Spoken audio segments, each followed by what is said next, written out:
going to Pain up against the Clockwork, and that pushes QO into the mid lane up against the Lina of Super, and March has to do his hard time up on the top lane. Okay, also I want to look at Hal. Let's talk more about the Morphling while we've got some time. They can be a little bit more passive in the early laning phase. What is Hal meant to build? What is his timing? And what's really the objective of this Morphling?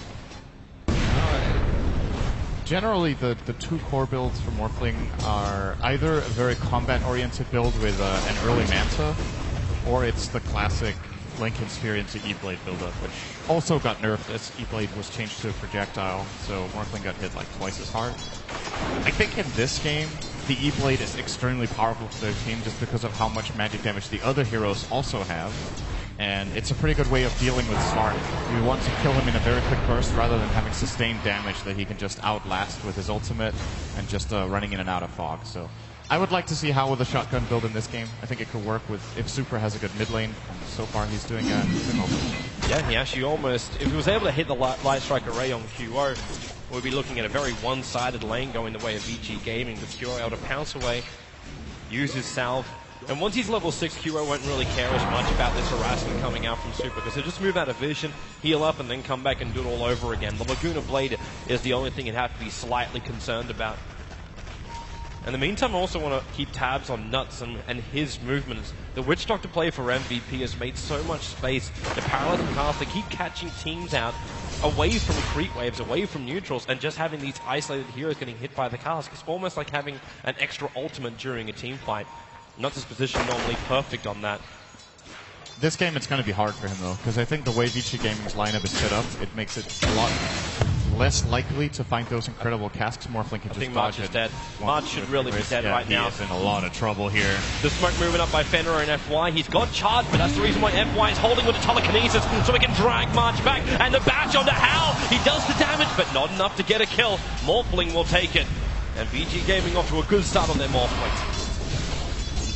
And this is a hero that really does not play well from behind. That's why I think the panel were, first of all, surprised because we don't see Morphling in general. But secondly, they were talking about how they needed a fighting carry early on. And Morphling is, waveform is pretty good for fighting early, but that's like everything you have. You're not really much reliable outside of that until you start getting some decent core items, such as the shotgun build. So it's very important that Hal gets his farming speed increased here, so that he can play out the game plan for VG. Yeah. Moving forward in these items. I also want to keep tabs on March, because we did see the effect where if you look over towards what happened with EG and PPD Spirit Breaker, the lowest net worth is still having a huge impact on the game.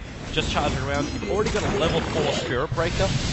When's this going to start to affect the other lanes? Super with the Light Strike Array is the only thing that can stop the charge in. And in fact, well, QO, they're moving up for him. Ice got both Cogs as well as the battery assault for QO. Try and break free. The Light Strike Array not going to connect, but it does not matter. The Lina still having enough damage, and QO dropping quickly. And Super with a haster, and he might go for more. Finds the stun over on Nuts, going deeper into the tree lines, and Nuts, the Paralyzing Cast around, buys some space with a rocket, and the attack gives a double kill over to VG Super.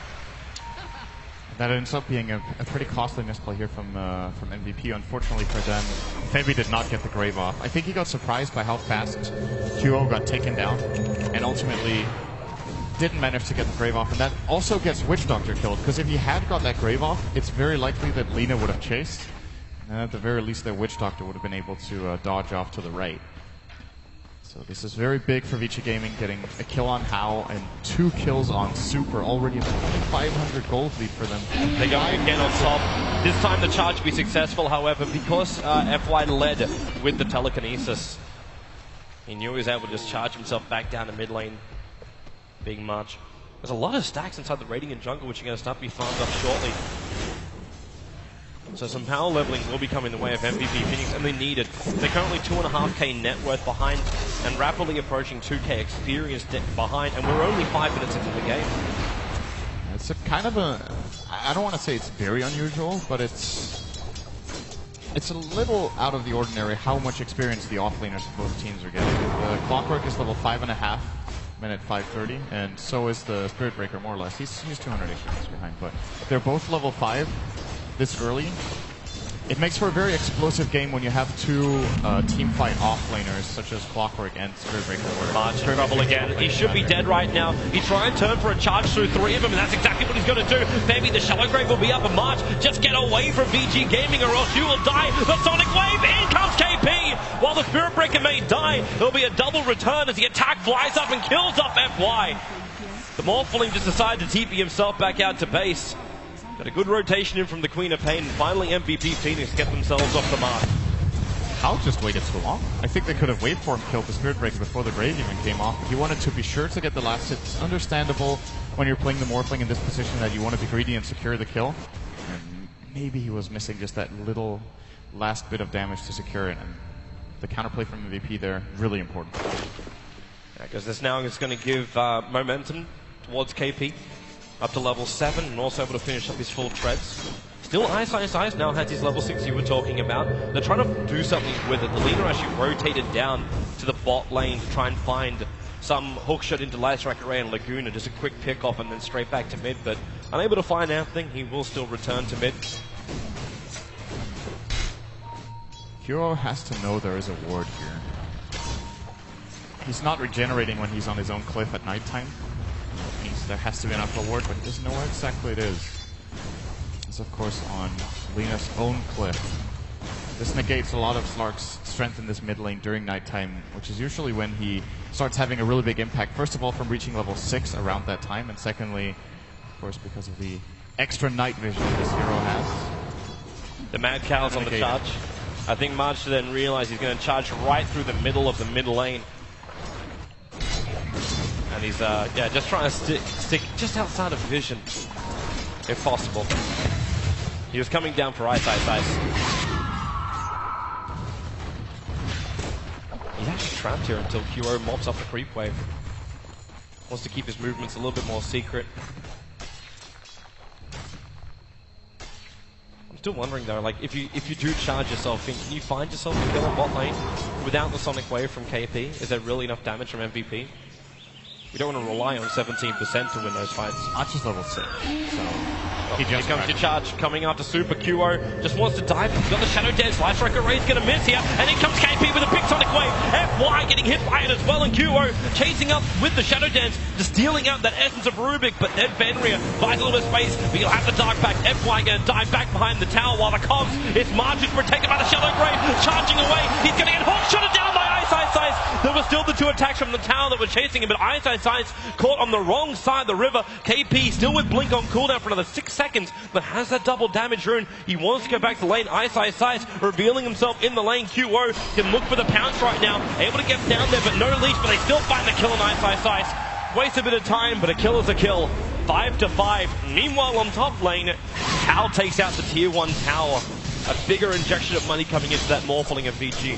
It's still so good for MVP to get these 3. I think QO got all 3 kills in that situation. He's also getting somewhat decent farm here in mid. He's tied with Lena. Of course, the Morphling now very far ahead because he hasn't rotated as much as the Queen of Pain has. With Kuro grabbing all of that money, it looks like he's going to be cruising toward a 10-minute Midas in that mid lane with Bottle, Wand, and a Torment Shield. This is very early. And this hero is extremely snowbally. It's one of the most snowbally carries in the game. If you get far ahead on a Slark, the game really tends to go in your favor. It's very difficult to deal with, and I don't feel like VG Gaming has a particularly good lineup against him. MVP, they'll probably really wish they used that. Oh, actually, they get it in time. They lose their own Observer Ward, but they needed to use the Sentry or the Tango or Febby to get rid of that Obs before. The Super came down with the Sentry, and the War Battle left with just 1 Sentry Ward remaining for the Radiant side. Side's looking for another kill, so he's moved off that bottom lane, searching for an opening. 10-minute rune's going to be there too, an Invis rune for him. But he'll actually leave it with FY, so they can also move the Rubik up. Got to keep tabs on him as well. You do not want to give him anything. In fact, what does even FY look to steal here? He's going to have his level 6 as his creep wave's going to die underneath the tier 1 tower. But what's the Rubik really looking for to control MVP? There are a couple of really cool steals. I think the main ones to look out for is the Blink from Queen of Pain. Paralyze and Cask can be really good against Slark and Spirit Breaker because they both come in close. And of course, both, I mean, a secondary mobility spell he could steal would be the Pouncer Slark. If he could grab Shadow Dance, that's generally huge, but it's a very difficult spell to steal, as Slark will usually be using another ability during Shadow Dance. And you obviously don't manage to grab it. Those are the main ones, in addition to, you know, Sonic Wave. Yep. It's going to be difficult to grab that when the Scream should follow almost instantly.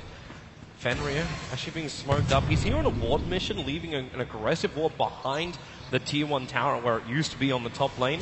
And March needs to charge away right now. Superstars with the Slave, they've still got Frostbite, and that's why March does not want to charge. And there will be too much damage dealt to him before he can get away. So they are able to find the kill on the Spirit Breaker, VG Gaming. At the same time, KP and Ice on bot lane. The battle continues as Ice does have this hookshot available. He's waiting for KP to blink away so then he can just lock him in. The battery assault, in fact, just goes directly for the hookshot. The blink, barely in the nick of time.